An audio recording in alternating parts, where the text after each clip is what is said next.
Good afternoon, everyone. I'm Jenna Wazorek. I'm a military spouse and real estate agent, and I'm joined today by Jonathan Mullins, who's an Army veteran and VA loan expert. Welcome, Jonathan. Thank you for having me, Jenna. Yeah, I love when we get to do our chats each week. And today we're going to chat about closing cost. What is it? Who can pay it? Basically all those questions we get. So without further ado, we're going to start. Jonathan, what are the typical closing costs associated with the VA loan? Typical closing costs would be the VA appraisal, which, that varies by state. You can find that on the VA website or get it through your licensed mortgage professional. So in the state of Georgia, for a 1 to 4 unit family, it's $650. And then there's attorney's fees because Georgia is an attorney state. So the closing attorney has a list of all their fees. You typically can get that through whichever closing attorney the borrower chooses and or whichever closing attorney was negotiated within the contract to get a list of their fees. And then you got government fees, and then you got setting up escrows. You got prepaid interest, and that's dependent upon the date of closing. The interest on loan good through the end of that fiscal month. And then, it also depends on which mortgage company you use, because they can add towards that closing cost as well, Right. Such as trying to charge you origination fees, underwriting fees, processing fees, and then also whatever their cost of getting certain rates are. So, for example, I'm a wholesaler, so I'm a mortgage broker, so I shop the market for all my clients. And, every one of my clients, we don't charge any origination fees. We don't charge underwriting fees, and we don't charge processing fees. So that alone right there is thousands of dollars in savings that the consumer can have. Right. So understanding closing cost is very important. Right.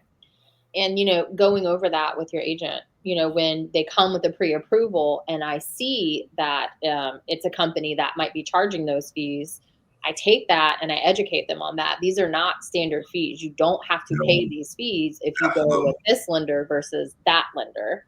Yep. So that's something to be cognizant of as a buyer.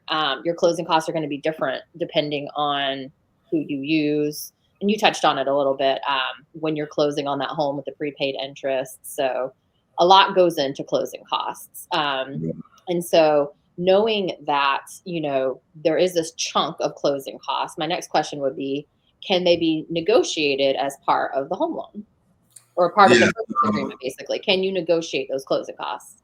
Yeah, and I see that happen sometimes where, you get with your buyer's agent, so the client, the military buyer can get with you, and then you'll pull up comps to see if, is the house under listed, right? Or if the listing agent's already done price cuts on the home, right? That's a good indicator that there's typically money there where you can increase the purchase price as long as there's enough value there to cover that price, and then get the seller to give you additional concessions that, if they're needed, right, to make the deal work outside of what the seller's already giving to cover closing costs. Right. And I've seen where the seller don't want to give nothing unless you increase the price to cover that, all those closing costs. And then, as long as it appraises, you're good to go. Right. So the seller can definitely contribute if they want. Kind of depends on what market we're in. So there's 2 ways the seller can contribute. Right. Actually, 3 ways. They can either, give you concessions from the current list price. So let's say the list price was at $250,000 and you needed 10 grand. So that means the seller's not asking you to increase the price. They're leaving it as is. Their current market list price is $250,000. Giving you the 10 grand means the seller would net $240,000 before realtor commissions, etc. Right? Or the other option would be you ask the seller for $10,000 and the seller only negotiates $5,000 and then tells you to bump up the purchase price $5,000 to get the full $10,000. Right. And then the third option would be the seller doesn't want to give you nothing unless you increase the purchase price, the full 10 grand. So that means if the listing price was $250,000, it would now be $260,000 in order for the seller to give you $10,000 in seller concessions to cover closing costs. Right. And then hopefully it would appraise for that $260,000 because otherwise. Yeah, but we typically look at that because there's a lot of different platforms out there. I mean, I have a couple that I use when I work with you and a Mhm. lot of other military spouse and veteran agents that I partner with. And, you and I've done it on many deals Mhm. where you've rolled it into the contract and negotiated it, and you're one of the best negotiators out there. So you do really good at that. Thanks. Yeah, it's nice to be able to help buyers that way because they are already coming with they're paying for their home inspection, they're putting down earnest money, they're paying for other things. So it's definitely nice to be able to negotiate that in there.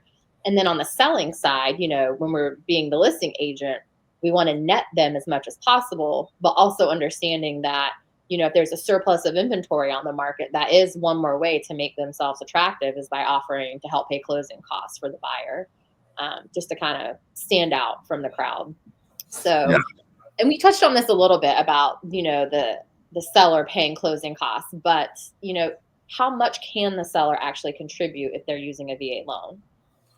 So closing costs, the VA has a 4% rule, right? Mhm. But there are certain things that are not considered closing costs. So, Right. for example, if the consumer has to buy down their rate, or if there's a cost to buying down the rate, which that's considered discount points or Mhm. points, right? That's not included in the 4% rule, right? Or let's say the veteran needs to pay off some debt in order to lower their debt to income ratio to Mhm. qualify, right? But they're getting a buttload of money from the seller. They're able to use some of that money to pay down their debt and Mhm. or to buy down the rate, right, to help the ratios, et cetera, to qualify.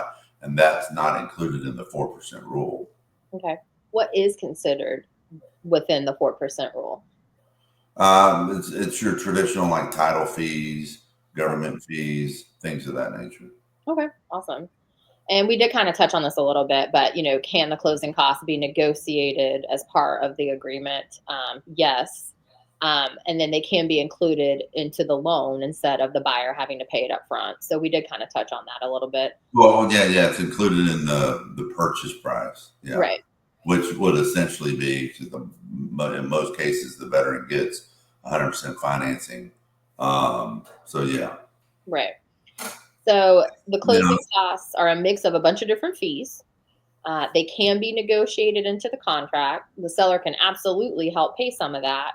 And if not, there are other ways to do it by raising your purchase price, and doing it that way. Is there anything else you would want clients to know about closing costs heading into it? We're coming into PCS season. We know people are looking at houses. Hopefully, they're saving their money. What advice would you give someone?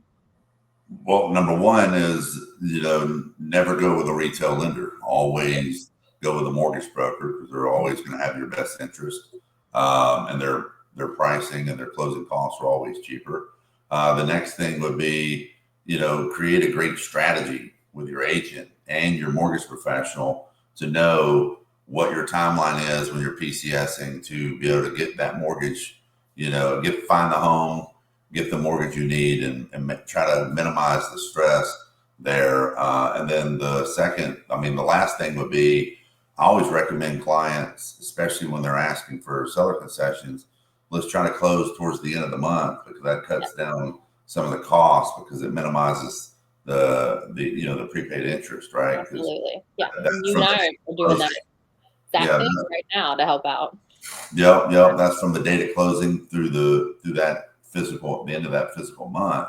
So Mhm. if you close on the 30th of the month, there's 31 days in the month, and you've only got, you know, you got a short amount of prepaid interest versus if you close at the first of the month, you got a full month of Right. prepaid interest to collect. So that could be a big savings when Mhm. you're looking at, hey, I needed 10 grand from the seller, but the seller's only giving me nine, right? Mhm. That could make or break. Sorry about that. Mhm. That could make or break. Could make or break the deal. Whether the military veterans got to bring more money to the closing table. Yeah. Definitely working as a team with your agent, the Yeah. lender, and trying to make it work for all parties. They want to sell you their house. We're just trying to, negotiate out the middle part of it. So it's great advice. Yep. Absolutely. Okay, awesome. Well, thanks, Jonathan. Thanks for touching base with us today on closing costs. Hopefully, some people learned some stuff. As always, I'll put our contact information into the comments. If you have any questions, you can reach out to me. If you can reach out to Jonathan, and we'll get you guys going. Thanks, Jonathan. Yep. Sorry for the blooper there. Next time I'll remind myself to make sure my phone's You're busy. on. I'm sure your phone is ringing. But yeah, we'll see you next week. Thanks, Jonathan. Thanks. Appreciate you. Bye. Bye bye.